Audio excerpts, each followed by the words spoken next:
cavorting on the time. Did she? Yep, it's on. Okay, thank you. Live stream is on, so we'll make a start. Come on. Yeah, come on, hurry up, will you? Welcome everyone to the Finance and Projects Committee meeting, the public session today, 15th of August. And so we do have some apologies from Councillor Campbell, Pania, and also Councillor Bond. So I'll move those. thank you, Ringy, and seconded Barry. All those in favour? Do we need those apologies because they're not actually members of the committee? Why do we need Tom's? We need Tom's. Tom's a member of the committee. Deputy Chair. Oh, yes, Tom, sorry. Thanks for checking the notes, sir. Okay, any declarations of interest in relation to anything that's on our agenda today? No? Okay, there's no public. I will probably step out of the old Invercargill City holdings thing. Yeah, I think most of that's in public excluded, isn't it? Okay. But thank you for noting it, Alan. Right, no public forum, so minutes of the Finance and Projects Committee meeting held in the Council Chambers on the 20th of June, 3 p.m. Move those. Thanks, Leslie. Second and Darren. Any discussions or items arising from those minutes that we need to talk through? I have a few. So probably how are we structuring the minutes so we capture the action items out of those minutes? Who am I asking that to? Michael. So, Mr. Chair, the minutes capture what was discussed. If there was an action that was to follow, then they are generally captured as part of the discussion sections. If there's an action you believe we have missed, then please advise, and we're happy to make those adjustments. Yeah. So, yeah, I suppose if you look at likes of page 8 of board books, the discussion around this building, and I think there's a reference in there about a report coming back, and there's often a reference to a report coming back, but it's not clear when the report's coming back. Yeah, that's big. So, Mr. Chair, that would be because if council hasn't asked when or given a direction as to when the report is to come back, the Chief Executive and his officers will work to ensure that a report does come back, but we don't have a timeline. There's no instant assumption that it's the next meeting, unless it is requested that it be at the next meeting. Okay. That's. I can assure you, if it's noted in there, then it is captured. Yeah. And it is an action for the Chief Executive and the officers to follow up with. Yeah. But it's unless there's a specific date requested by the council or when you expect to see that report, it is at the discretion of the Chief Executive when he brings that back. Okay. Yeah, and it's not questioning officers. It's more just trying to keep the consistency around. Well, reports coming back, and we can keep the management of those actions.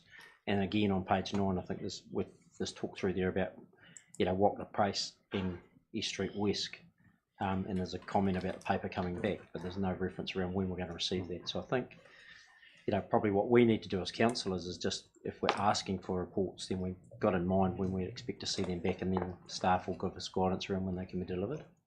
But certainly for this committee, I'm keen to see that discipline develop up. Chair, just to reinforce a couple of things here. These minutes that we've got now are far better than we used to have. They used to be very much condensed down and were lacking detail. That was certainly my experience in the last term. And we had in the last term some discussion around, we don't want verbatim reporting because that just makes the minutes millions of miles long, as it were. But we do need some accuracy in there, and the lack of accuracy is of our own making, I think, as Michael quite rightly said. So a good example you raised was the issue about the this building and the need to upgrade the building and having a report come back. But you'll see in today's dashboard reports that are coming through from the PMO, they recommend a workshop. So there's a variance. Yeah. So the fact that we haven't said we want a paper by X date so that we can then have a workshop is our making, not the staff making. Yeah, for sure. Yeah, and look, I'd concur. I think the minutes, you know, when you're reading through them, you very much can recollect what's been recorded, and they're not verbatim, which we don't want. So, you know, I think they're right, but it's just probably tightening up on some of those other aspects. And I think it's our duty as much as the officer's duty to make sure we're clear on when we expect to have things back. Leslie and then Darren. Thanks, Mr. Chair. I was just going to say, particularly on the CAB issue, my memory was in the discussion that we recognised that we were asking for a very comprehensive report that would take time, and that there might be an interim update, but we would not have expected a report by the next meeting. No. And in fact, my memory may have even been that we discussed the probability of the need for a workshop as part of the developing of quite that comprehensive a report. Yeah. So while it's not entirely recorded that way in the minutes, I think it's recorded pretty much as we left it, that it was going to take more than a meeting space. Yeah, absolutely. Yeah. Darren? I'm just going to make the same point Leslie did. I think the workshop was to help define what the information, or find out the information that was going to appear in a subsequent report. Yeah. It's just about the business of getting things done, really. Ringy? Yeah, just following on about the accuracy of minutes, we had the example of the Great South shareholders meeting where a statement was just made. The chairman briefed the committee on a subject. Now, have we passed that on, or is that something? I mean, obviously, it would be great to have consistency across our organisations. That minutes, not just us, but whether it be WasteNet, whether it be Great South, whether it be anything that we're involved in, and we need that consistency. If we're going to set a standard for our minutes that we receive, then we need the same feedback. We need that coming back from our other partnerships, or whatever you like to call them.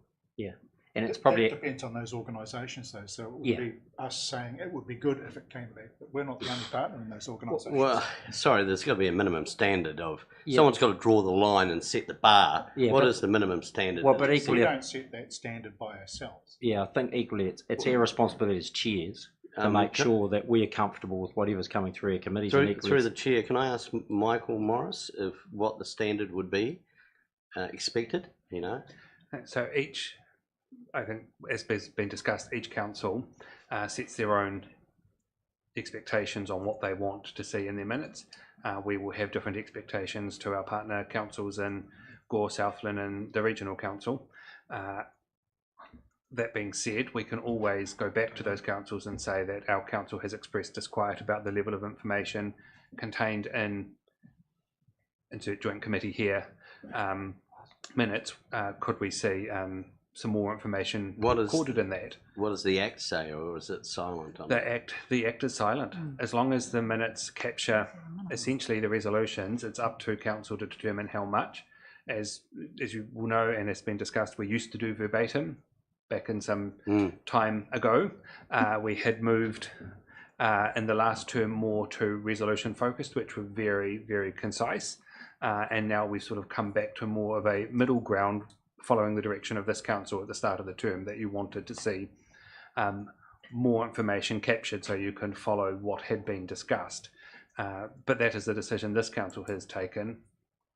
I can't give that direction to my fellow governance managers in Gore, Southland or the Regional Council, and it would be inappropriate for me too, but I can express this council's views on what they would like to see going forward.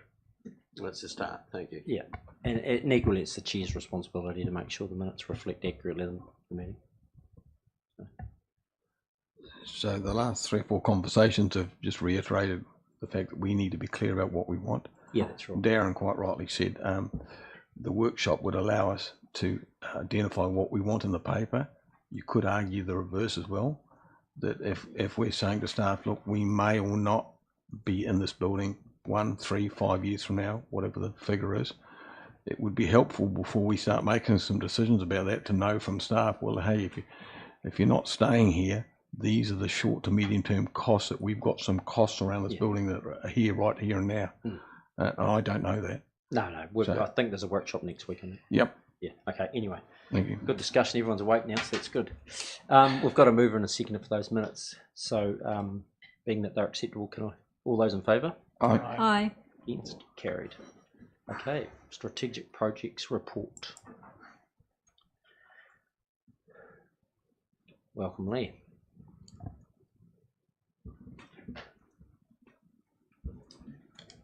Afternoon, everybody. Good afternoon. I think what I'll do is I'll just cover off the cover and report first, and then we'll dive into the dashboard. That's agreeable with everybody. So obviously in this cover report, I've made a few statements around some of the pressures we're starting to see across the program, and this will be reflected in the dashboard, and we'll talk to the individual projects as we go through the dashboard.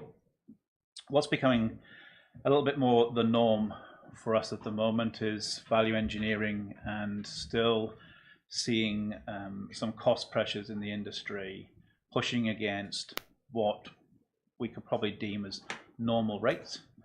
And these are normal rates that we've cast in the last 12, 15, 18 months, but we're seeing pressure against those rates increasing. So that's something that we'll get a flavour of as we go through the dashboard, but I just wanted to sort of reiterate that in the cover report, that we are starting to see some creaking and groaning to budgets across a number of our projects. And we see this in what we typically term as our cost plan. So as we go through different phases of design, we put a cost to that design. We reflect that against our budget. That becomes what we term as the cost plan, and we keep updating and monitoring the cost plan as we move forward until then we get into construction. So that's some of the terminologies that you'll see in the report, and that's the meanings behind them. So a cost plan, for some projects we may be on the third or fourth cost plan, and this is just a reiteration and update as more design information comes forward and the quantity surveyors cost that. We're really starting to interrogate actually where some of these pressure points are, and we're trying to track them back to source. And a lot of that is, cost of living, inflation. We're still seeing significant logistical problems here in New Zealand with sourcing material, and still a number of fairly standard commodity items still being quite highly valued.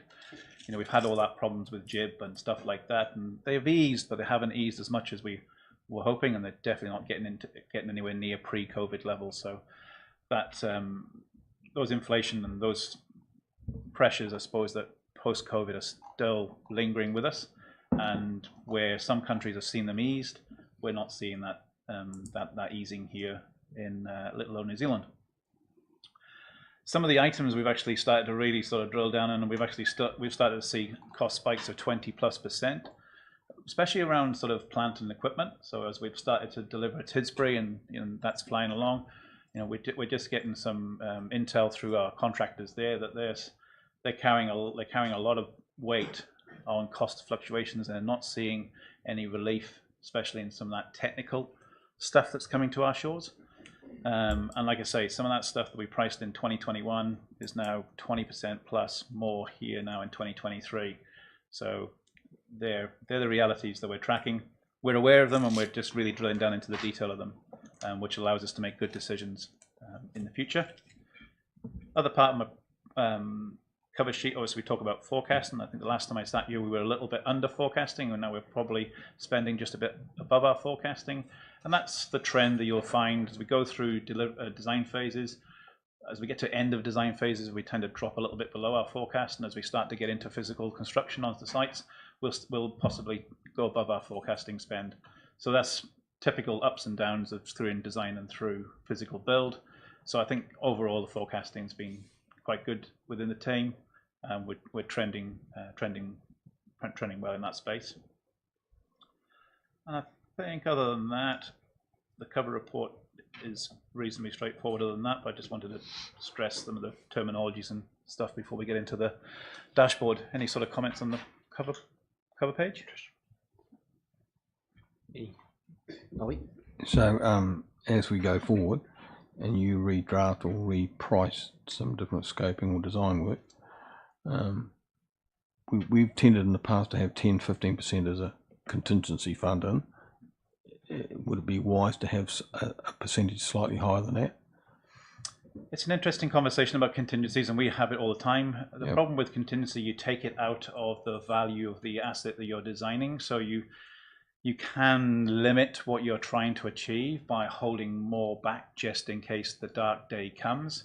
So you've got to try and find a balance there of keeping an appropriate amount of contingency, or letting that contingency go a bit in design. And that's sort of the approach we're probably starting to take more so with the museum, where we're holding what we believe is a fair amount of contingency, but being fair and reasonable with the designers to say, we might give you some of that contingency in the design phase if we need to hit a particular outcome. So yeah, you could be super conservative, increase your contingency holding, but you'll limit what you'll deliver possibly in a physical build because you're holding that budget back. So it is a bit of a... So putting aside the museum, which I think is quite a unique project, Yes, it is, yeah. because of external funding, as opposed to some of the other projects that are predominantly funded through our capex. Yep. I guess I was just signalling that maybe as we go forward, what's an example? We might want to remediate Rugby Park, for argument's sake, and we have a ballpark figure in there. Once we start getting closer to the date that we start doing the work, we might increase the contingency margin, Possibly. because otherwise it just constantly shows that we're over budget, Yes. and we report that, and it just seems to the public that we're incompetent, that we haven't been able to forecast out, and that's not the case, but that's the perception, I guess. Yeah, sure. We'll come back to the museum at a later stage. Yeah. Trish and then Barry. There's a comment here which hopefully is not related to the museum. You've said we're in a good position to pivot to design. Yeah. Does that mean you're changing the design of the museum? Oh, look, there's we can talk about that a little bit more in the detail of each individual project. But because we're starting to really investigate where the source of the pain's coming from, whether it be plant and mechanical, electrical, stuff like that, we can start to look at those places and design differently, or change our scope, or change our want. By means of being pivoting, it is changing the design, is understanding where those pressures come from, and being able to change scope, change the outcome, change what we're designing, change materials, focus on different types of materials, whether it be wood, concrete, glass. So yeah, no, pivoting is changing our tact. I would be very concerned about that, so perhaps there's an opportunity to discuss it later. Yeah, I can give you some examples maybe as we talk through the... Yeah, but I mean, I would like us to have some discussion around that as well. Sure. Yes, we will do that later on. Okay. Yeah, so just before we go forward, so just keen to take questions specifically on the sort of overall PMO view before we dig into the project. So is yours related to PMO? Yeah, it was more or less what Trish had said. I'm just a bit worried we're going to be downgrading our museum. Yep, cool. Righto, so we'll just... I realise that the material costs and everything have gone up, same for my business as well. And probably labour costs will go up in the end as well. So yeah, it just worries me a wee bit. Yeah, okay.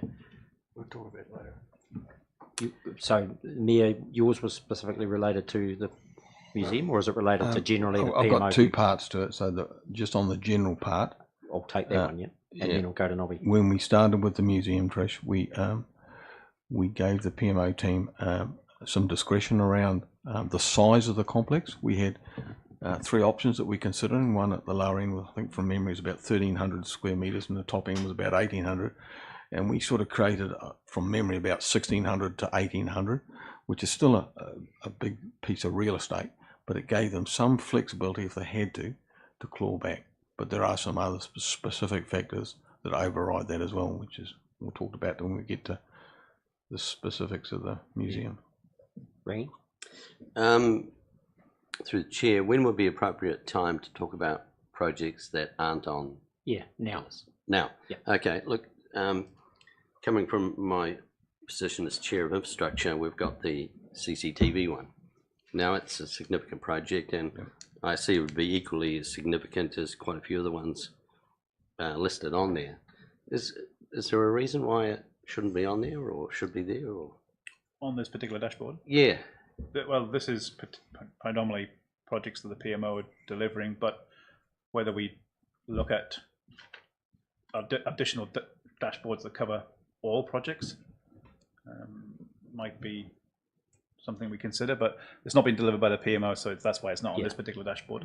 Yeah, it's probably a question I had too around that, and I think there's some really good disciplines within the PMO office, and when you think about, you know, if it's some of our big infrastructure projects, even roading, you know, whether or not they could be managed, you know, so there's better line of sight across how those projects are tracking because they're big capital items. So, but I think, Michael, you want to respond? Yeah, thank you, through yourself, Chair. So currently we have 2 sets of programs that come up through this committee. One is the strategic capital projects, which are the ones that tend to be done through our PMO team, and those are the ones that are listed before you. Yeah. Most of those items are the ones that are on your roadmap, council roadmap. The other renewals projects run through different programs and aren't on that report from that perspective. They do come up in your quarterly performance report, so you get the full list there and able to discuss any of the projects from that perspective. But the other one is the enhancement program. That's an internal program that we generally bring up. I believe it's missed this particular one because we're reworking the report. It is something we are adapting and looking at, and something into the future that we will be looking at. How do we get a better overall council project reporting? But I do know we want to continue to bring up the key roadmap projects in the short term while we continue work on that reporting. Yeah, okay. The reason I ask is just going back to the June infrastructure meeting. We got a timeline given to us for the CCTV project. Now we're right into it now. We are in that timeline, and it's just an important thing. There are key phases, and I guess questions to be asked along the way, and there are some obvious gaps in the timeline. So that would be, well, I suppose we'll just leave it till the infrastructure meeting then. Is that right? Well, yeah, and the other one I had is probably the East Street West. You know, that's an important project for the city to deliver. There's, I've had Jeff and Co here, so you know, and I think the CCTV is another really important project for our community. And to me, it's, you know, yes, we can cover them in infrastructure, but if we see all our projects in one particular sheet that are really important to us, it's, you know, it gives us better oversight, and we can sort of overall calibrate where we're at with our projects. So with the East Street West, since you've raised it, where was that set? Because the key thing was to work with the developer, because on the limitations that may have been able to been achieved. And I spoke with Waka Katahi at the conference, and they were very interested in coming on board. Fast. Yeah. All right, brilliant. Yes. Michael?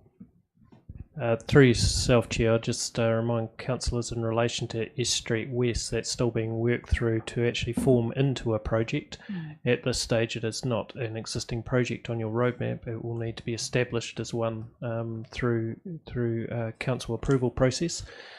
We do have funding aside for stage 2 in relation to your streetscapes work. And that will need to also be clarified in relation to what that's allocated to as part of that.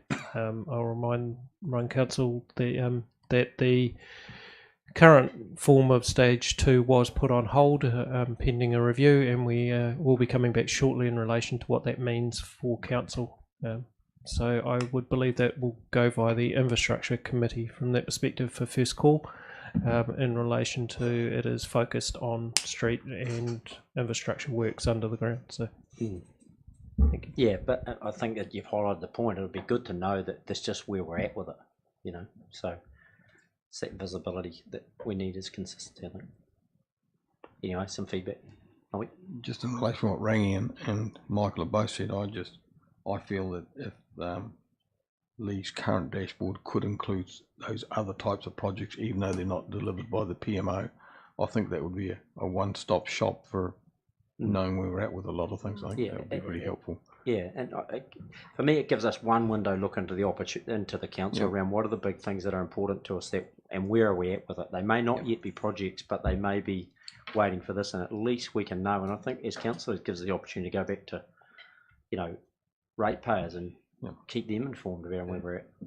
I think just we'll take it back as feedback and take it back into the team, and we'll work it up from there. Yeah, thank you. Leslie? Thanks, Mr. Chair. My only comment on adding those projects into PMO is that it's actually a total change from what we asked the PMO to do at the start and what we're funding PMO to do. And if we're going to add in lots of non-PMO delivery projects, it seems to me we're just creating more work for Lee and his team and possibly duplicating what's actually being done by the other staff who should be dealing with it. So I think it's not as simple as saying add these other projects to the PMO list. I think it's something where we need to ask the CEO and possibly Erin as the team leader in the area,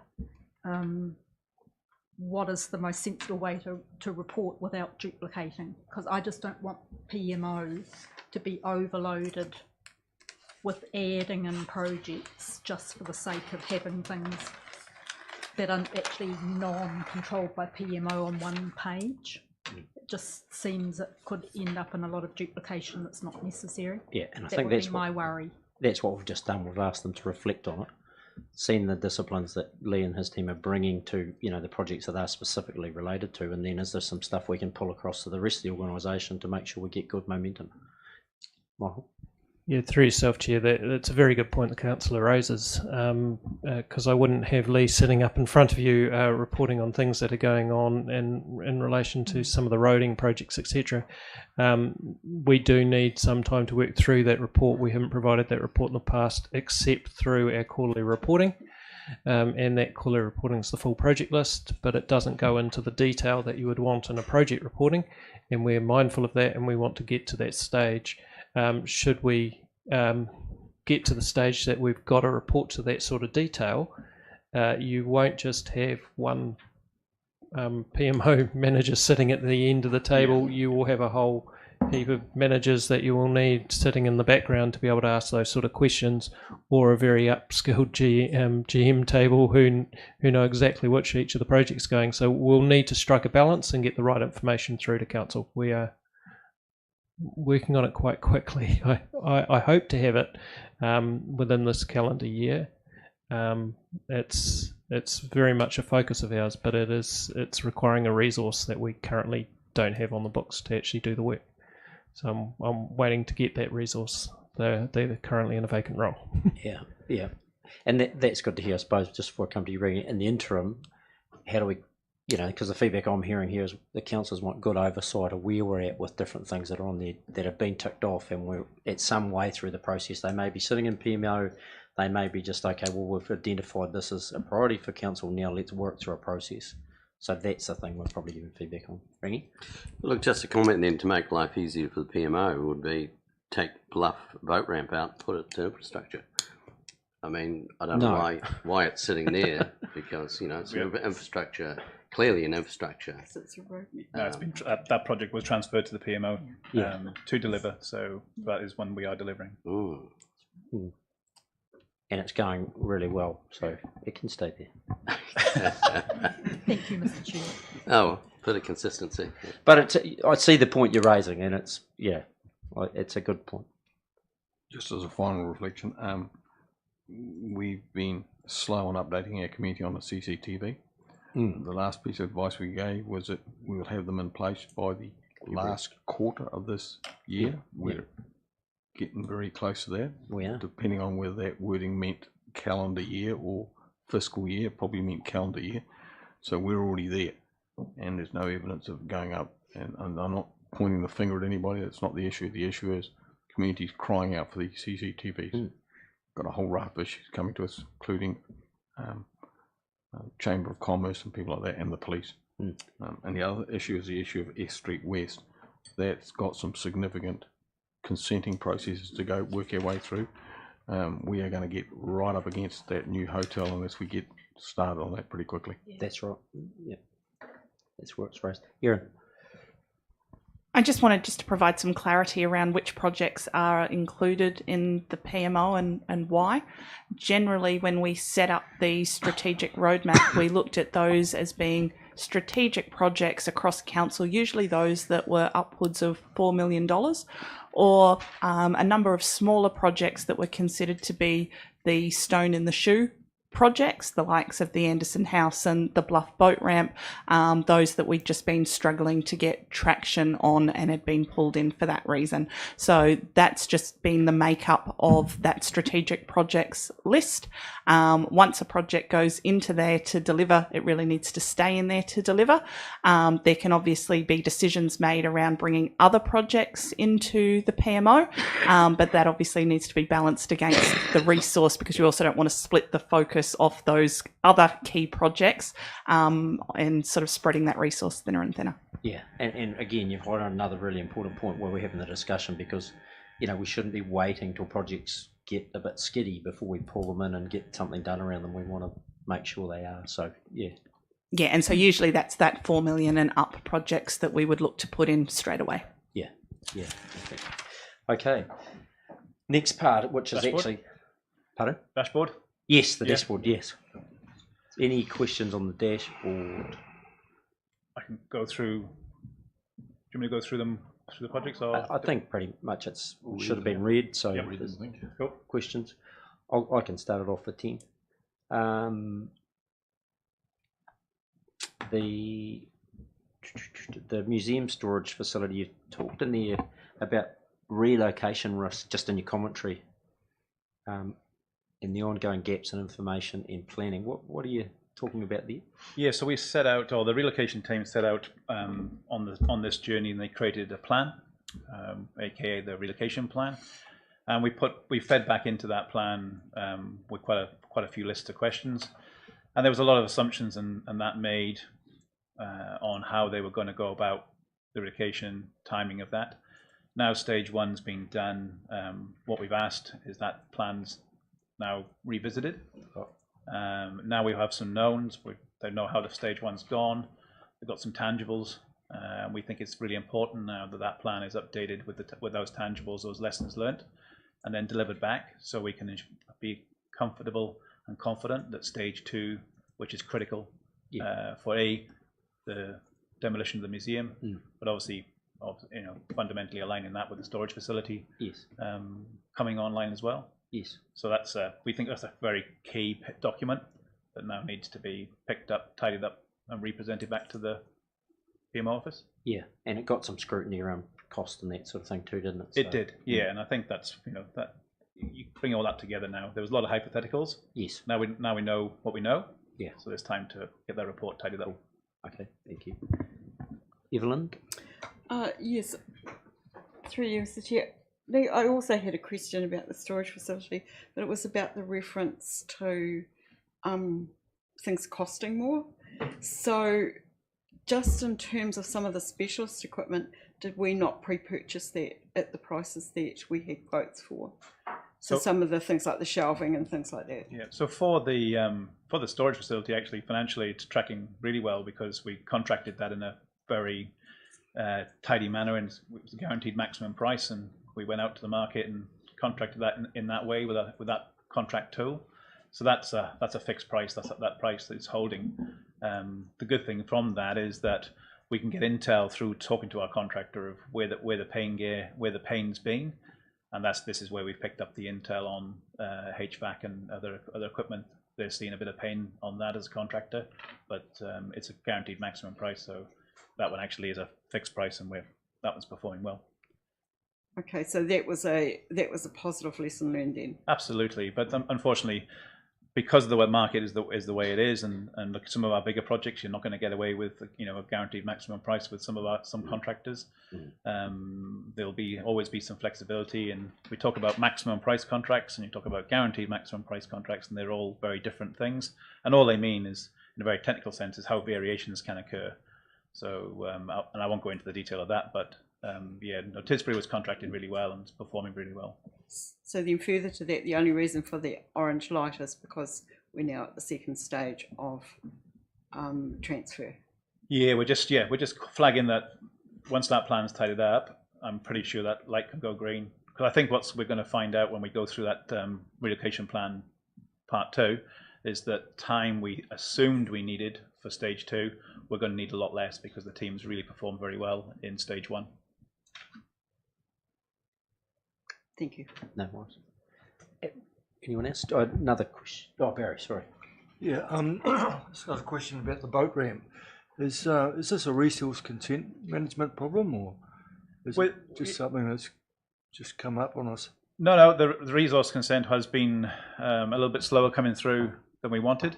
And it has slowed our original timeline down.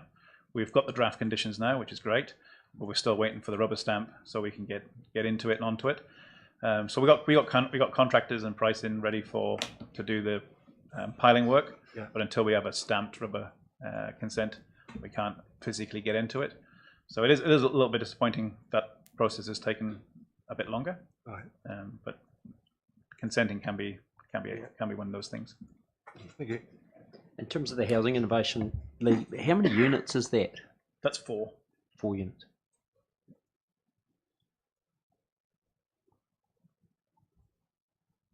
No, any other questions? Okay, so we've got, can I have a mover and a second to receive the Strategic Capital Projects Report, receive the ICC PMO program dashboard, and note the current status of the report. Please, Rangi and Barry. Okay, all those in favour? Aye. Aye. Against? Carried. Thank you, Lee. Well Thank done. you, buddy. Cheers. Thanks, Report. Okay. Next on the agenda is the risk management policy, and I think that's Rhiannon, is it?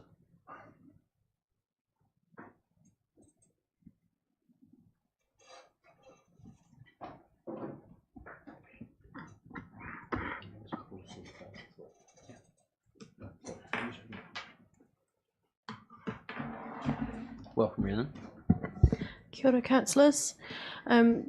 So this policy is brought forward essentially to combine a lot of separate policies in order to make them more usable. There are a small number of changes that are proposed since the policies were reviewed by the Risk and Assurance Committee, and those are clearly marked through the report. The Risk and Assurance Committee received the policies favourably and felt it was a good step forward in terms of implementing good financial practice. I'm happy to take any questions. Bobby? Just a couple, Rhiannon.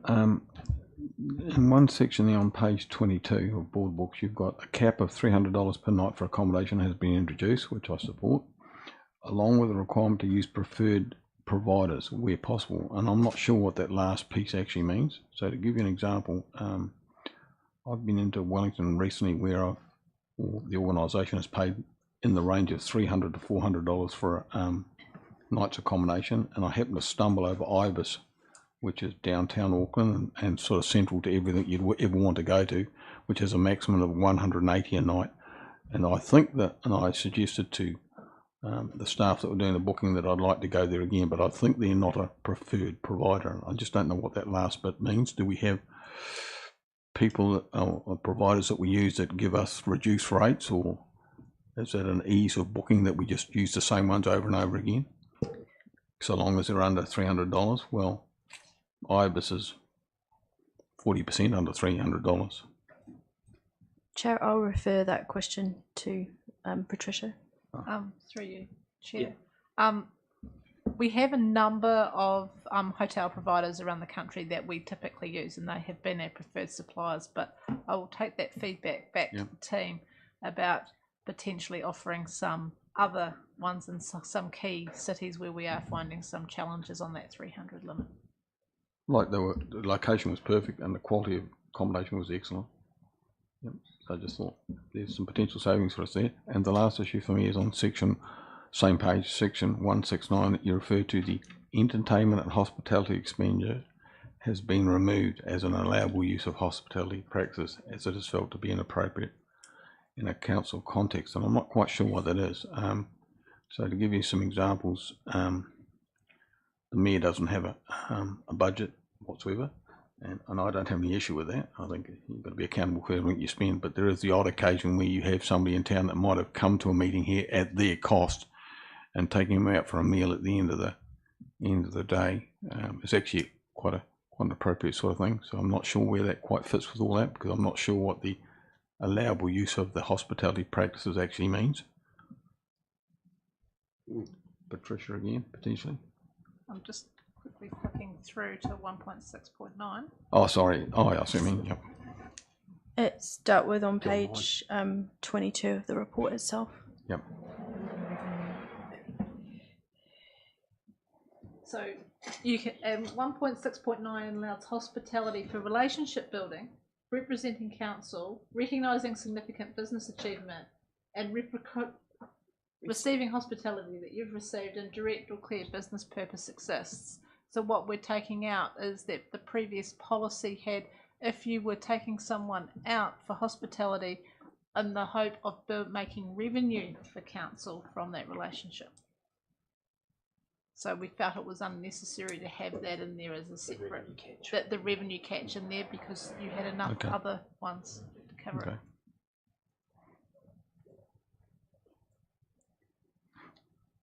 Satisfied? Thank you. Anyone else? Rangy? Just touch on kohar or gifts or whatever. Obviously, the mayor gets given gifts. He only have to go into his lounge and look in the cupboards. There's an accumulation, large accumulation of bottled gifts. Oh, not that large. Yeah.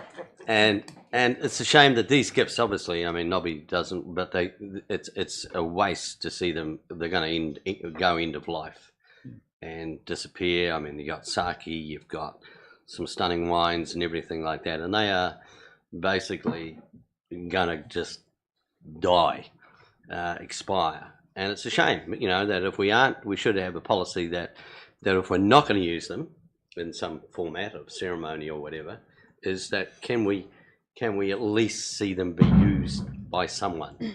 And it's just me as a passionate lover of alcohol. No. I'm looking forward to your solution on this one. No, I'm asking the committee. We'll note it on the He's got a volunteer tonight. Make sure it's dealt with. I'm just saying, it's terrible. You must have just take the top Sounds of like it, you're volunteering. pour it down the sink. You know, it would be great because unfortunately, you know, Nobby's not going to crack them and they've accumulated. So there we go. It doesn't have to be solved today, but it's one of those things that it'd be a shame to see them just die. I mean, there's a brilliant bottle of Pinot Noir there from the Hawke's Bay, and it's going to go in a couple of years. So. It'd probably already gone if it was Central Otago Pinot. Michael? Look, we're happy to bring something back to council at that stage about the reappropriation of those particular gifts, but what I would highlight to council is we do have an ILT and rules need to be followed in relation to regifting of anything associated to alcohol in this particular region. So I just want to remind council of that, but we will bring something back to council so we can have a open discussion about that. Can that be by the 20th of December?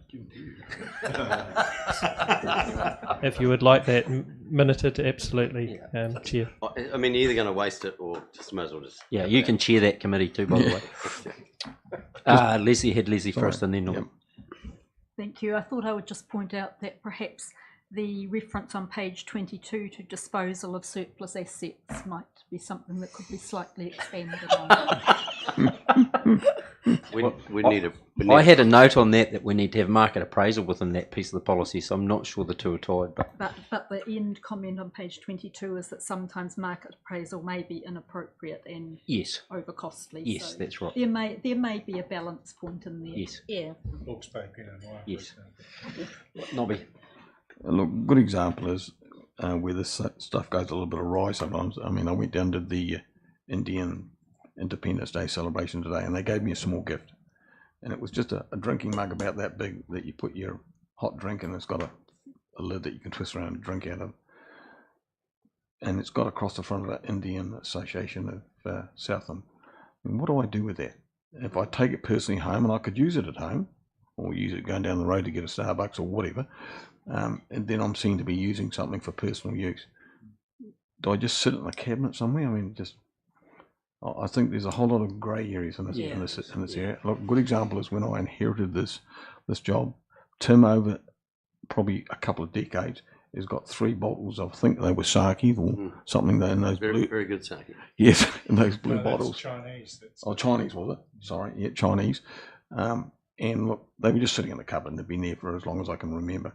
So I disposed of a couple at Christmas time with staff members and with my colleagues, only to find out later on that each bottle was worth $3,000.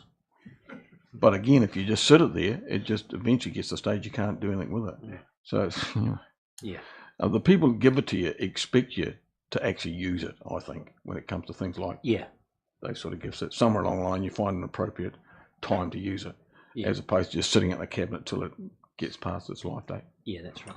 Evelyn? Just for the for clarity's sake, koha and gifts and benefits are 2 different things. That's right. They have 2 different sections. Koha is more, although we could receive koha, somebody could give koha stuff to council for whatever reason. If we were hosting another Māori organisation or Māori councillors from somewhere else or things like that, they would potentially come with a koha. So it's not always just us giving koha, but they're quite different. And just so as the public watching know that we understand the difference, I think it's important that they're actually, section 2 is koha, section 3 is gifts and benefits. Yes. Yep. Alan? I was just going to say, like, the Indian community would love to see Nobby walking around with that mug, I'm sure, being used. Yep. I mean, if these things are given to him, they should be used, and that should be written down somewhere that's appropriate for him to do that. And he should also decide what to do with the drinks. If there's some drinks here and he thinks, well, let's have a bit of a shindig for the people who work over there or whatever, you know, I think it's those are sort of decisions they should be able to make. Yeah. So in the example raised by the Mayor, the policy speaks to this matter on page 39 and 40 of board books. So in that example, you could declare that gift, but it's of nominal value, so it would be absolutely appropriate to receive it. Yeah, probably the most important thing is the declaration as much as the use, isn't it? So, yeah. Where did we go? Leslie? Thanks, Mr. Chair. I just wanted to comment that if it happened to be Su Chen Yang He whiskey, when we visited our sister city, we were shown the brewery where that was made. It's a huge complex with 30,000 employees, and they have stored Yang He whiskey that is a couple of 100 years old. So I don't think anything that was gifted to us in the last 30 years was a problem for age. Well, I mean, the ICL, we put that thing in the ground, didn't we? It's going to be open in 50 years, so maybe we could use that for the museum. I think my meaning for age was that not in it going off in the sense of the sakes and the whiskies, but the actual use, and actually wine will expire, whiskey will not expire, but that's not the point. The point is just leaving it there. You may as well go dig a hole and put it in there and cover it up, because if you're not going to use it, I mean, the idea, I mean, I think it's ludicrous thinking that they're using the comparison of a 200-year-old whiskey. It's not the point.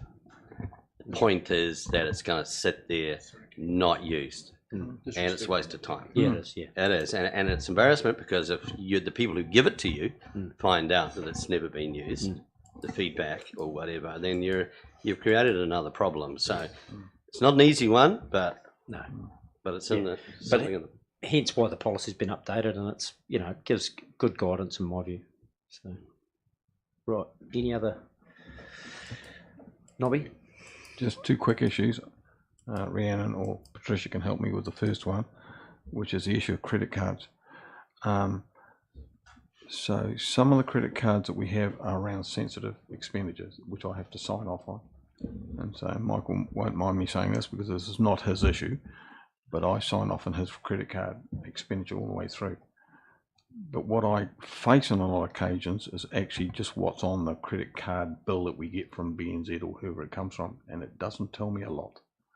So I just wonder whether it talks about receipts and things, which I'm not too worried about, but it's more about what supplementary information do we have from the staff when they ask me to actually sign it off? Yeah. Some cases I get that, in some cases I Yeah. don't. So whether that's part of the policy already, I don't know. So there is, you go, yeah. Through you, Chair. There is staff who have credit cards actually undergo some training on how the obligations of having a council credit card, which is in relation to reporting. So I will make sure that the ones that you are seeing, those members are reminded about their obligations of actually putting it what it's for, and that, because that is the key aspect that we actually need to be able to do sensitive expenditure reporting appropriately. Well, I guess what I'm saying is that it's not the staff that have got the credit cards for me, because I looked at Michael's, I don't know, him and I looked at it today, and one of the lines in there we couldn't work out what it was actually for. And so I had to go back to the staff, and Michelle quite rightly said to me, normally I would give you an email that says, here's the credit card account, can you please authorise it or approve it, even though it's already been spent, which is an appropriate thing.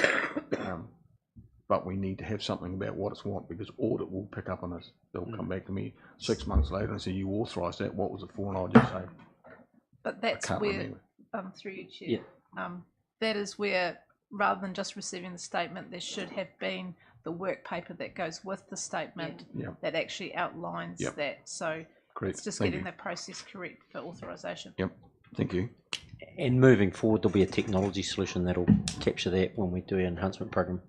That's on the that is block, one of the possible items on there. Yeah, so you actually have to code very specifically and reference. Works really well. Of receipts. Yep. Yeah. And the last issue is the very end of the report. It says next steps. It says if the draft policy is adopted, the words that are missing there should be by council, because at the end of the day we might adopt it today, but that doesn't mean that this goes forward. It's still got to go past full council to be adopted by council, I guess. Yep.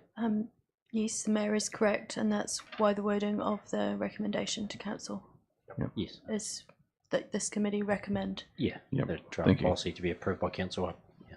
Okay, so final piece. Sorry, I Evelyn, just you're had a wording thing that I just remembered, and it's on page 5 of the actual document, and it says that this policy is to be reviewed every 3 years, but it refers to the Finance and Projects Committee, and I think it should have a rider that says or its appropriate successor, because 3 years time will be a different triennium. The committees may well be renamed, and it's just my nitpickery, sorry. Yep, okay, that's noted. Right, can I please have a mover and a seconder to resolve that we receive the financial risk management policy, note the proposed amendments to the existing policies and the provision of the newly formulated policy, and approve that the draft financial risk management policy approved for adoption by the council as presented. Thanks, Leslie. Barry, seconded. All those in favour? Aye. Against? Carried. Okay, thanks very much, Rhiannon. That's good.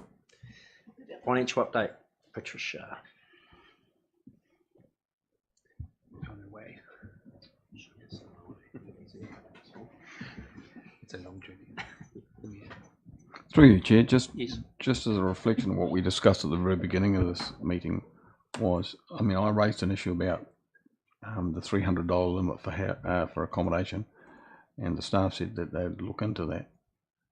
But again, if we just adopt the paper, does that recommendation that the staff have accepted just disappear into the blue horizon? And I'm just wondering, you know, when we adopt something like this, we also somehow put a rider on it that says subject to the following things being provided before it gets to full council. Otherwise, I'll probably end up raising the same thing again.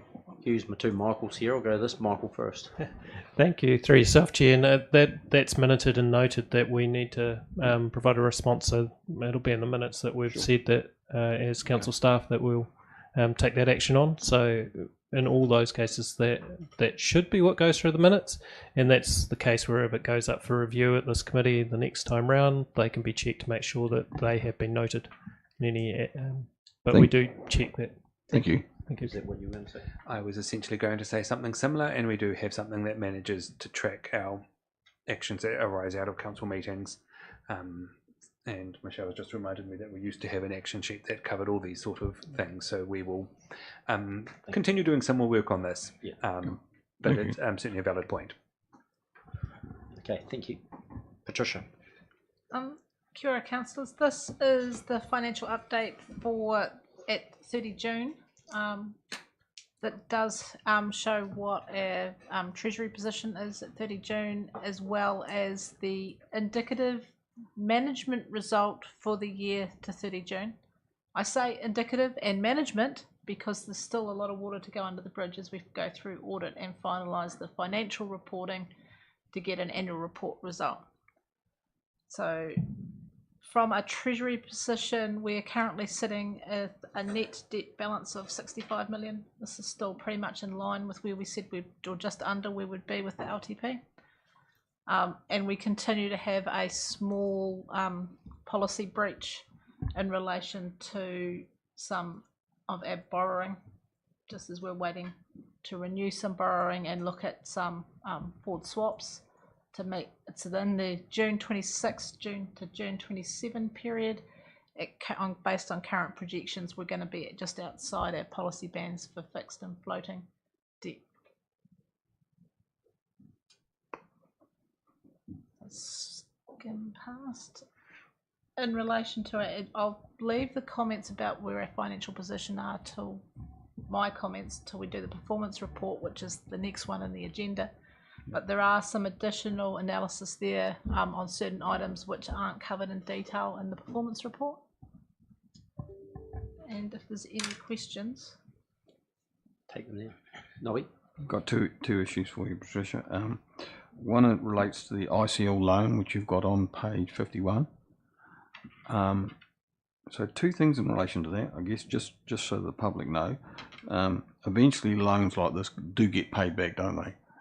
And do we know roughly when that's likely to be? I mean, I've heard figures bandied of 10 to 15 years we'll start to get positive cash flow, which I guess would assume that there'll be some paying back off of the loans. the term of this loan is up until December of this year. Okay. So there has been discussion around this council table that we would consider extending that. So the Someone in the future. payment of loans, probably as far as I can go there. And the other one is just more a bookkeeping exercise, which either yourself or Michael or even Grant could answer.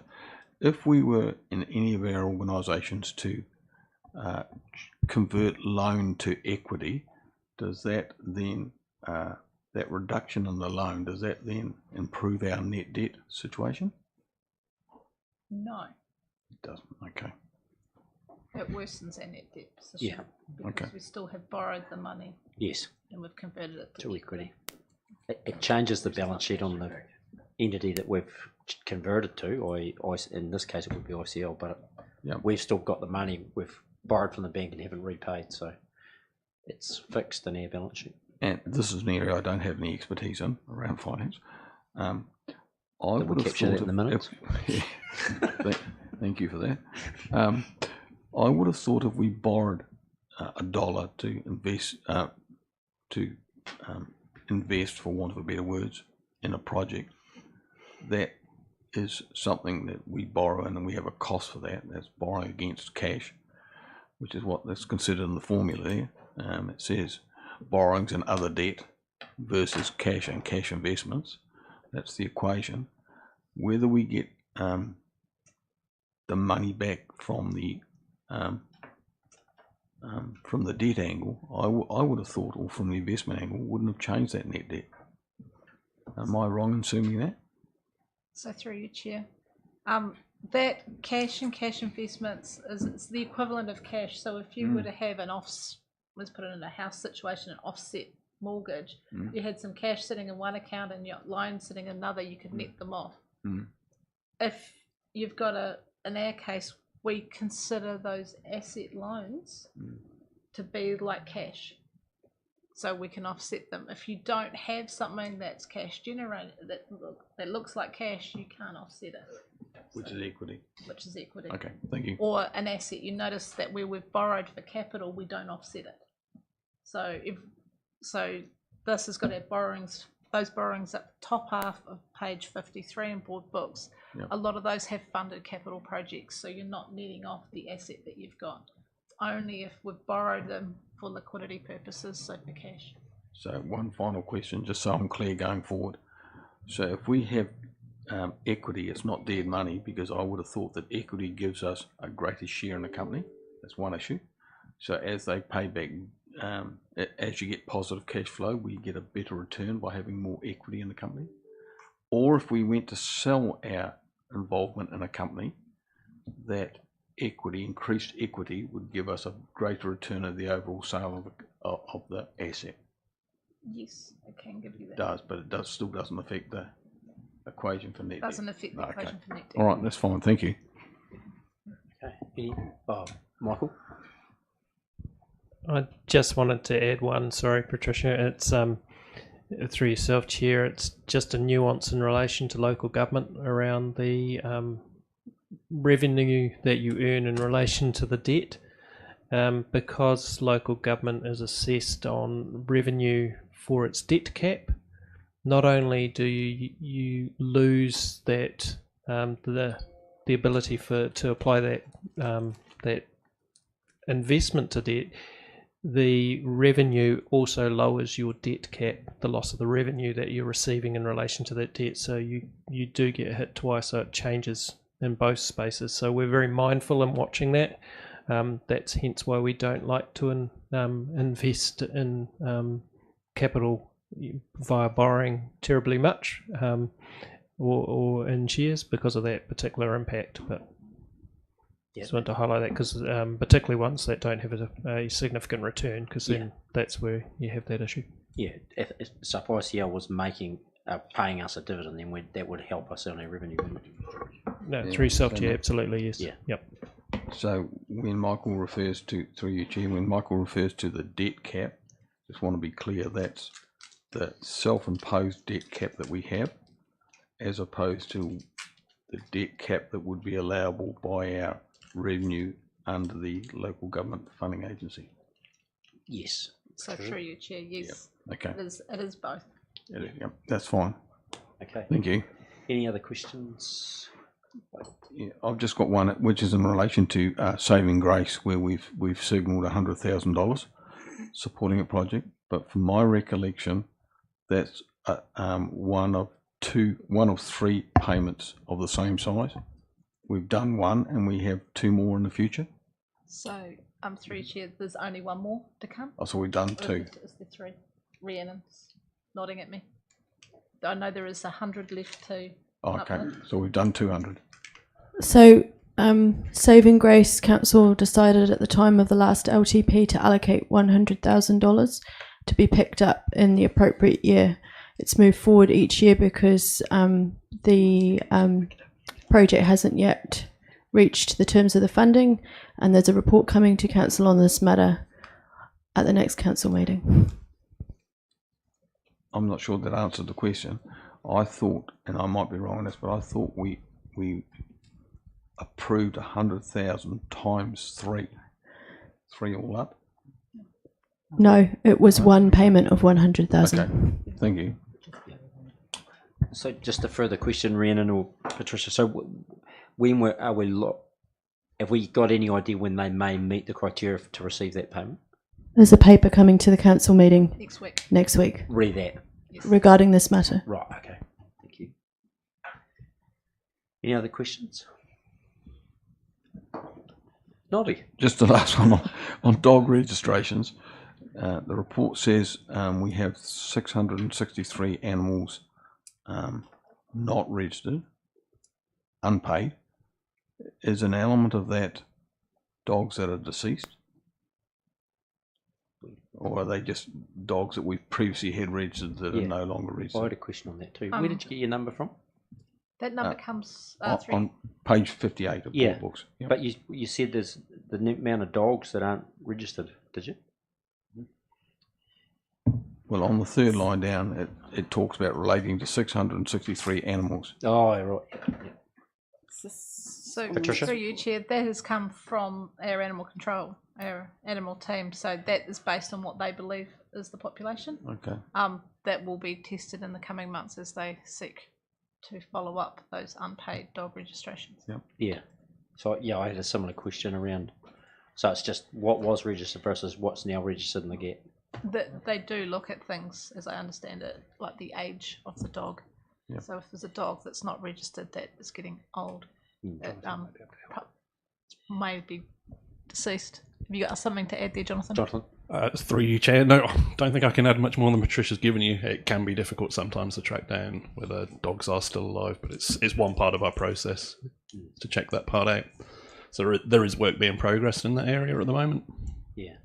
I suppose the other mechanism would be that how many dogs are we picking up that aren't registered? And is that growing? That's probably another indicator of how many dogs are running around unregistered, isn't it? We measure that, do we? Yep, so through you again, Chair, it's something that we'll look at. We can report back to Council on that as we identify it. And I guess my last question in that area was the issue of the current legislation prevents us from having instalments, given the cost of living that many dog owners are facing. Is there any way around that? Or are we stuck with the legislation? Because it would seem a way of helping some of these families to register their dogs. Yeah, it's a good point, John. So again, through you, Chair, yes, we've identified that issue, and that's actually a project we're currently working on to see if there's a way to make it easier to alleviate that. There'll be some more information to come on that shortly. Yeah. Evelyn? Yes, through you, Mr. Chair. Do we have a way of assessing whether dogs have been transferred between different jurisdictions? In other words, do your different computer systems talk to one another? No, they don't. It's up to the dog owners to report that. Yeah. I do believe there is a national register from memory. That there is there is some register, but no, it's very difficult unless someone says they have transferred from another council. So yes, we currently rely on the dog owner to inform us of this. Again, we are looking at another initiative that would allow us to track it ourselves, which would be a vast improvement on the current situation. Okay. Garen, did you have something? Or? It's difficult for us to work within what we're legislatively required to do with dog registration fees because they're set by the government. And I'm a bit loath to shift the responsibility over to the general ratepayer because despite what a lot of people feel, owning a dog, I'll say, is a right, it's not. It's a privilege and a responsibility. And, you know, there are vet bills and feed bills that people need to be aware of. I understand that times are tough, but if I go into Z to fill my tank, they don't show a great deal of leniency. Yeah. Okay. Can I have a mover and a seconder, please, to receive the financial update August and note the current state of finances? Thanks, Leslie. Darren, seconder. All those in favour? Aye. Against? Carried. Okay. Next one up is the update, and Patricia. Welcome. And Rhiannon.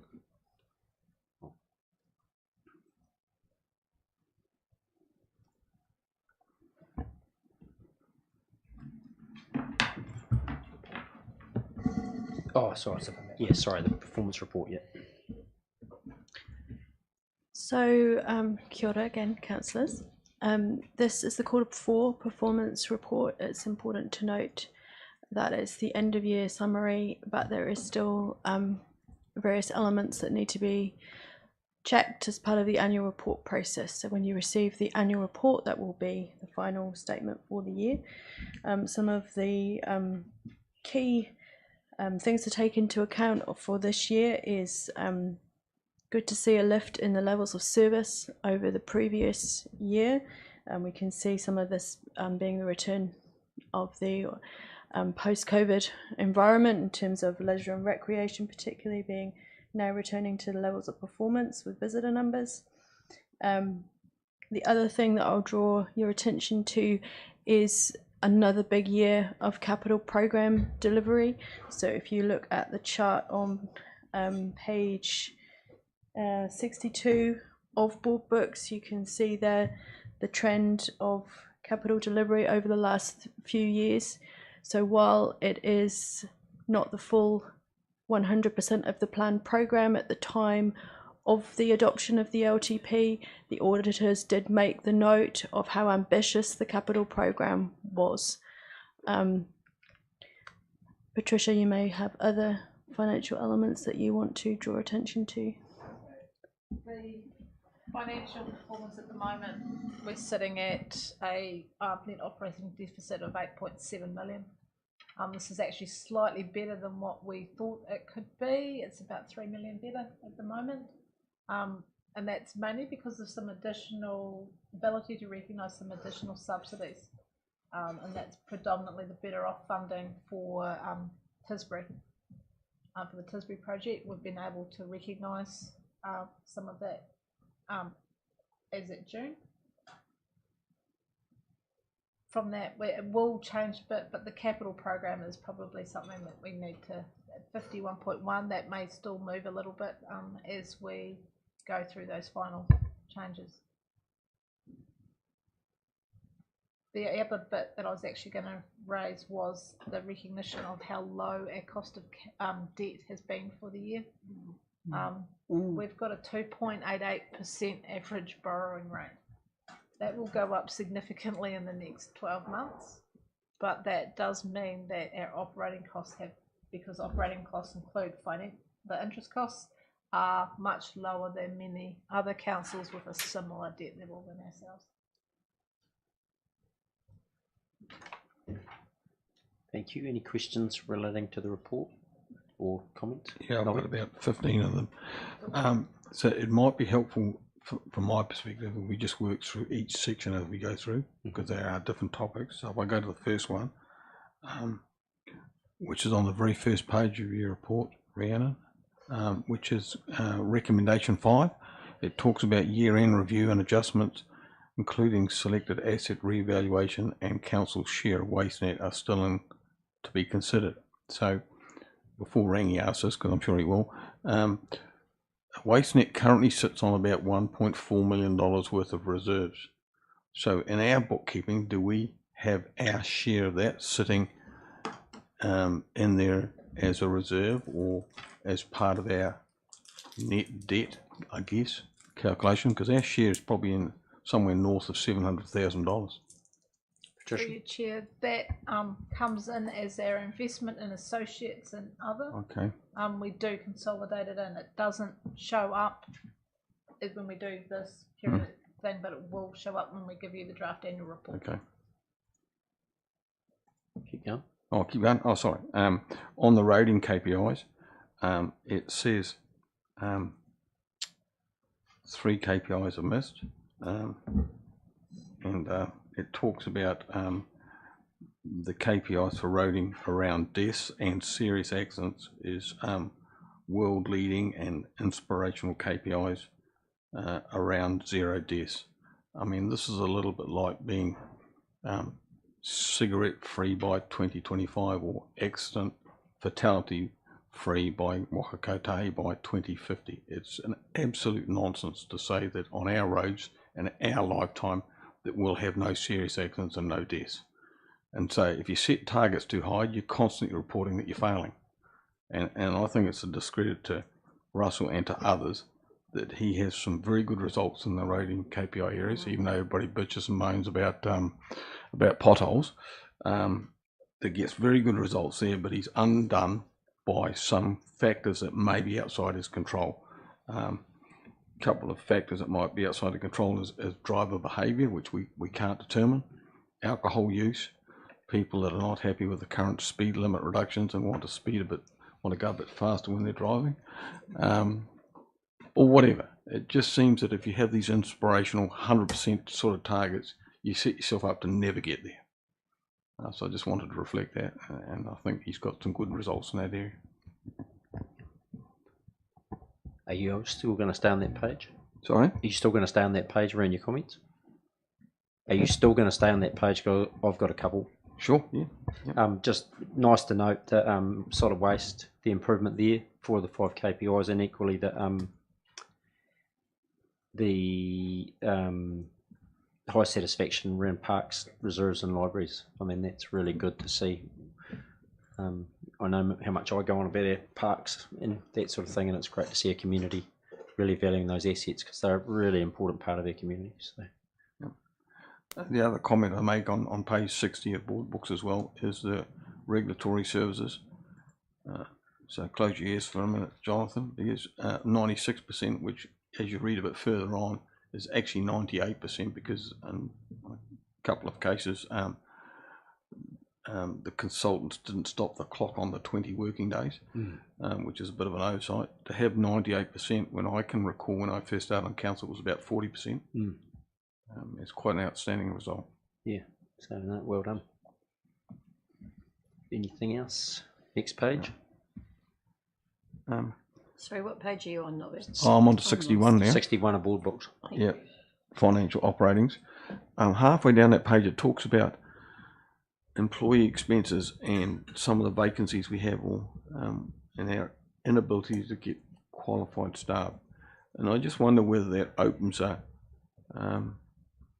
an opportunity going forward for internal training, which is upskilling staff into some of the more technical areas than they might actually be in at the moment, or internships, and opens the door for iwi to come into this picture where they've got higher than they expected teenage unemployment, with some option that we can invest in those areas, being mindful that you can't bond people, but I think we've got to do something other than just sitting back, and knowing that we can't get some of our technical staff, that we may need to invest and potentially invest in tertiary area as well.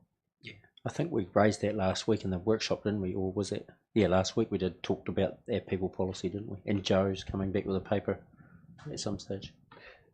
Yeah, through your chair, through yourself, Chair. Look, I'd just like to remind Council as well of the wonderful work with Tupo Tane in relation to bringing through the youth through that program. There's a lot of landscapers that will come through that particular, and forestry workers from that. Hopefully, from them, they're learning some wonderful skills for their futures. So that's one avenue where we've partnered with another organisation to achieve those goals. But absolutely, we're looking for opportunities. That is something we have on our mindset, and how we attract workers that we can actually take through the training. And we do actually train some through our organisations.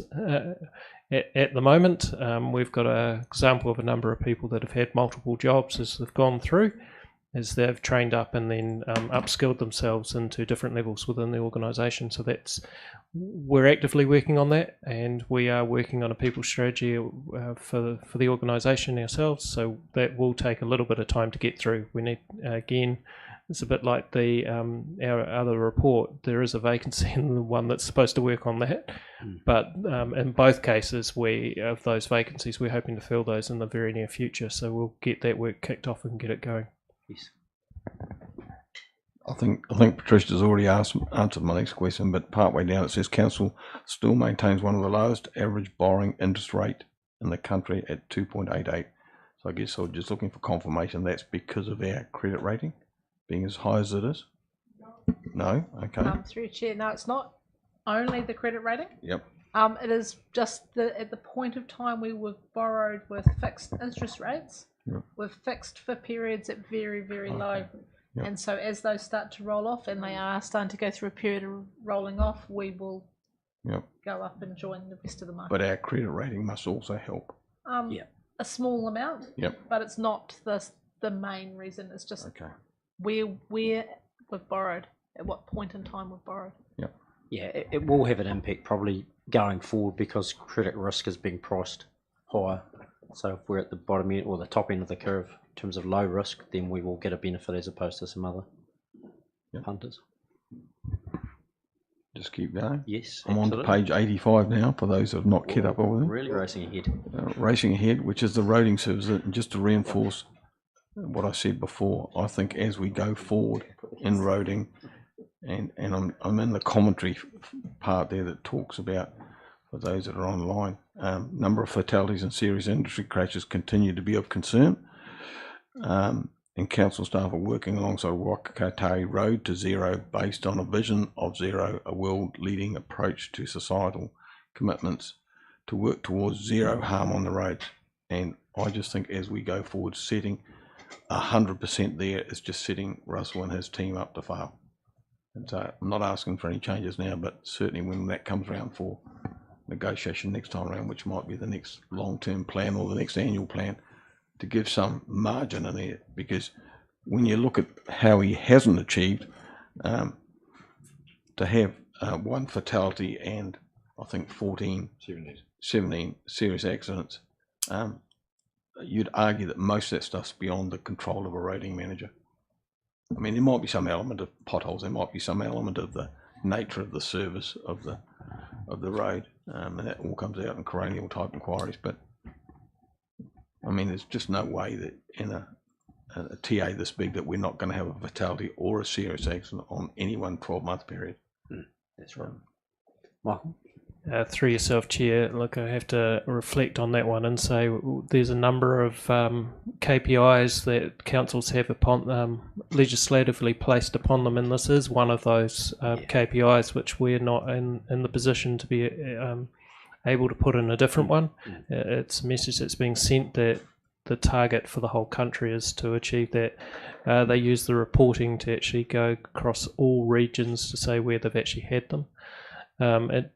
It does mean that we are setting something from a target perspective that is very ambitious, and obviously we continue to work towards it as a council. But having said that, I acknowledge the challenge that places on on my team, and the cost implications associated to doing that. But we can't have anything lower than 100% from perspective of Kotahi, because what's one life worth, and that's where it gets taken into account. I don't think you can say 99 or something from that perspective. Yeah, thank you. Leslie, then Trish. Thanks, Mr. Chair. I was just going to say I have to support Michael and Russell on that. It's one of those performance measures that's set by the DIA. Any discussion of trying to change that performance measure would have to be in a very different forum from this one. We're bound by the fact that it's one of those performance measures that's set, needs to be set. Yes, it is a challenge, but it's a challenge that Russell's report there and what Michael has said shows that we're taking on and monitoring very closely, but as a performance measure. Yes, it's it would be an entirely different forum that would have to change that performance measure, and that is highly unlikely because it is a very ambitious world-leading target that's had significant investment in being set the way it's been set. Trish? Mine's page 94. You're up to the no. No, I'm still on 89. Okay, well you finish when you get to 94. I'll have most. Okay, so page 89 is waste management, solid waste management. So there's two issues in the commentary I'd like some clarification on. Halfway down it says, while improving each quarter, the diverted material rate remains below trend. So is that a statement on behalf of the city, or is that WasteNet's overall material rate is below trend? Are you going to answer the question, or you got a question? Oh, it's a wee bit of both, but I'll hang on. sit in the queue. Yeah. So someone want to pick that question up? Erin? I expected Rhiannon was probably going to send it in this direction, so grabbed the microphone in anticipation. Whilst this performance report speaks currently to our city trends, that trend of, when we talk about the trend, we're talking about the 5-year trend, both from a WasteNet perspective and for an Invercargill City Council. We are still sitting below that 5-year trend mark. However, obviously we've had some more positive results this year than we have in the previous year. So we do appear to be trending back into a good position, but below the 5-year trend. Thank you. And while I raise that, Chair, I guess it's important to reflect that I've previously commented on WasteNet being a 3-council effort. And if everybody's not rowing at the same pace, the old walker doesn't go far enough forward and quick enough. Yeah. Rangi, did you want to jump in there? I think it's a good analogy. It is a walker. It's a 2-hole walker. Unfortunately, the holes are pointing in opposite directions. With the waste one, this must relate back to the council's waste minimisation management plan. That's our Bible for what we need to achieve and how we're going to do it. I don't see that matching it. The plan has to stipulate how you're going to achieve it, and with that, it should set those critical goals that you monitor every year. So, I think I'm along with the mayor. I really don't see those comments coming relevant to the plan at all. Of the waste, going up, down, whatever. Our waste minimisation management plan has to be far more detailed and prescriptive than just comments like that. And I have a second part of that commentary as well, through you, Chair. At the end, there's a recycling costs have increased due to the increased contamination volume. So that raises two issues for me, which again, we are grappling with as a city as part of the wider waste net. One is the glass contamination, which infiltrates the potential to on-sell paper and cardboard, and to some extent can damage plastics as well. So WasteNet are looking towards what we do with glass. But the other issue is, and Rangi's raised this before, is what actually comes in the recycling bin sometimes just has to go off to landfill. The whole lot has to, because I mean, Rangi's got photographs, I've got photographs of it as well. What people are disposing of in the wrong bin is terrible. And while we're doing an education stuff through WasteNet, which is initially pitching at schools, I've heard other councils say, well, not everybody's got somebody at school. And if we don't dovetail that with some degree of bin inspection and enforcement action, we'll be talking about this 10 years from now. Yeah, so I guess that's a challenge going forward as well. Yeah, we've got some reports coming back through infrastructure, haven't we, Erin? At some point, WasteNet. The reports go up through WasteNet, and then the minutes come to Infrastructure Committee, and then obviously are open to discussion through Infrastructure Committee. Yeah, no, but in terms of some of the sort of things that we might look to do around glass recycling, those sorts of things, we talked about that last infrastructure meeting, didn't we? But again, the reports will go to WasteNet and then back through to Infrastructure Committee. At the moment, ICC doesn't have a ICC specific role with solid waste. Everything that we're doing solid waste wise, largely with the exception of the recycle contract, goes through WasteNet and then back into the various different councils. But didn't we have some discussion around we'd do some test and learn sort of stuff on our own to just trial some? Absolutely. So that we've taken on board those suggestions, but again, they'll come back via WasteNet. Right. So when's that likely to come back? So there is a initial report going to WasteNet on the 11th of September. So the WasteNet team have been working with Bond Contracting around getting together what a glass out collection would look like for the 3 different councils. We've received initial costings for that. We've just asked for some different options and variations to be looked at to come back to that. We've shared those initial costings with the 2 other councils, and then we'll present a high level roadmap to WasteNet governance group on the 11th, whilst noting that we are still finalising those dollars and cents conversations with exactly what the service would look like. The other key piece that we've got in chain there is around the consultation, because obviously this is something that we would need to go out to the public to consult with. It's a key change of service that needs to be coordinated across 3 councils, and Rhiannon's team are coordinating that discussion as well. And then we can look to how we would implement that service if we do so following the public consultation period. So that would come back after it's been through WasteNet back through infrastructure, wouldn't it? At the initial piece would, when it comes to us going out for our consultation as Invercargill City Council, that'll come directly through infrastructure because it will be in Invercargill City specific. So that would come through the infrastructure meeting in September? No, it would not come through, I believe, until October. Rhiannon will be able to confirm that. Yeah, we're still finalising the plans with the other council, so can't give a specific date at this point. Okay, thank you. Thanks for the overview.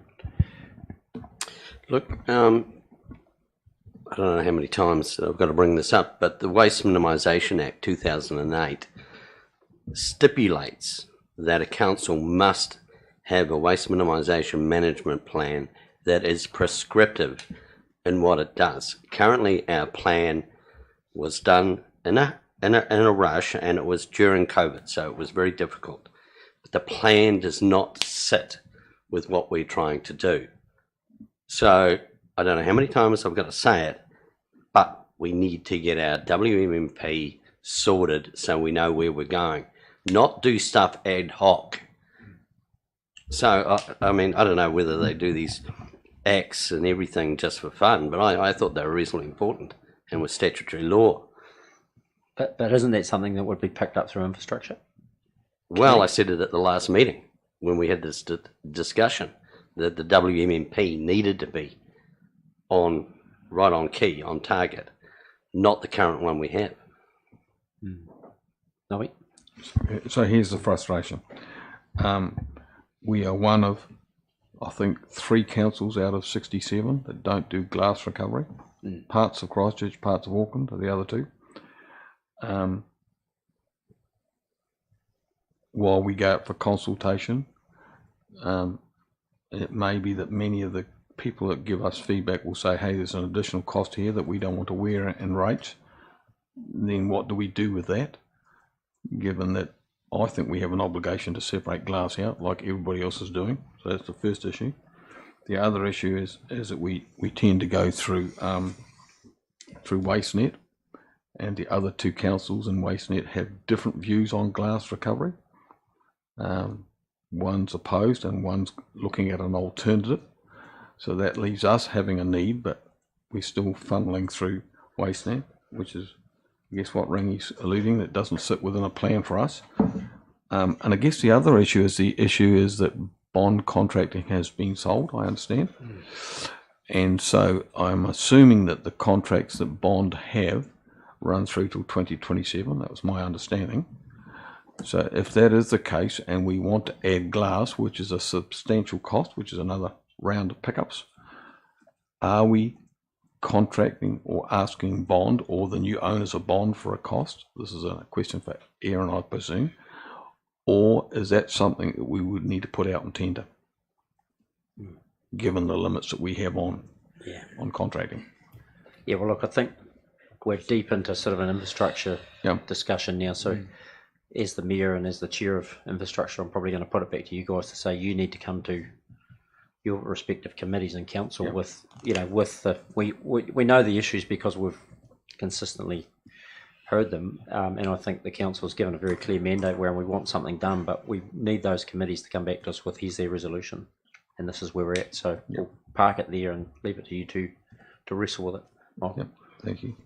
Thank you. Through yourself, Chair, I was going to say the same thing, but also we're starting to get into commercial discussions that will need to occur in relation to a sales transaction, so not willing to discuss that further at this stage. Thank you. Okay, Trish, I think we're at your page now. Okay, I'd first like to acknowledge the excellent work that's been done this year. This is, as a performance report, we should be very appreciative of the team that do this, and you'd be congratulated. And on page 94, it says that to do with housing care building, which you might have guessed it would be, the lead designer appointment was delayed by 2 months. Is there a reason?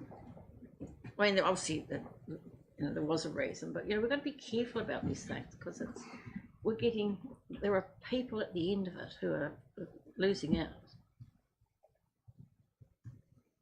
Anyone know the answer?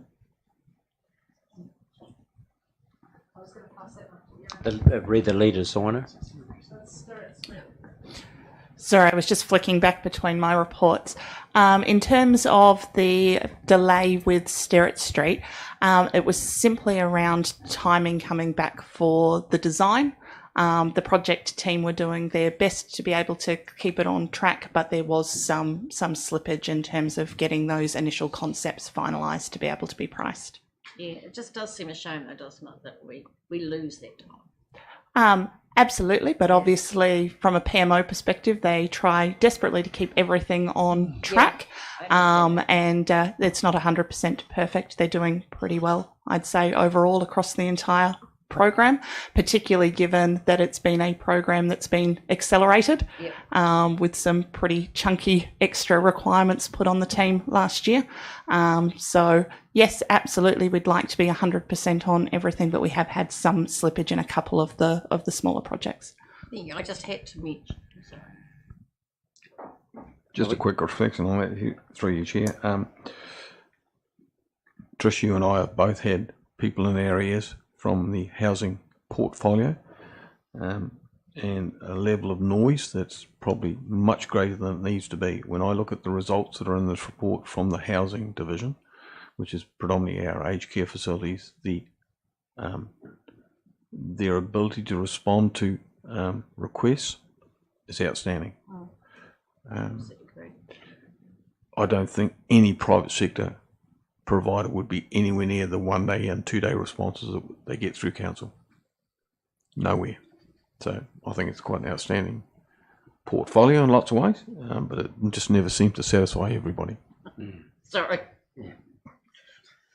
Okay, are we ready to move? So there's 5 recommendations there. Receive the performance report for the 3rd of June. Note the 70 to 99 measures, 71% of levels of service performance were achieved for the year 30 to June 23 compared to 67% in the preceding year. Note the draft net operating deficit for the year is 8.7 million, and I'd draw attention, if you haven't already, just around the depreciation impact on that. Note the capital program to 30 June 23 has delivered 51 million. This represents 96% of forecast and 64% of the planned program for annual plan. And note the performance report contains provisional results for the year and is not the draft annual report. The year-end review and adjustments, including selected asset revaluations and council share of waste net, are still to be reflected. Can I have a mover in a second? Thanks, Leslie. Second to Barry. Okay, all those in favour? Aye. Against? Carried. Thank you. So, excluded. Right, okay. So that concludes the public section of the meeting. So we will now move into public excluded. So can I have someone to move in second? Thanks, Barry.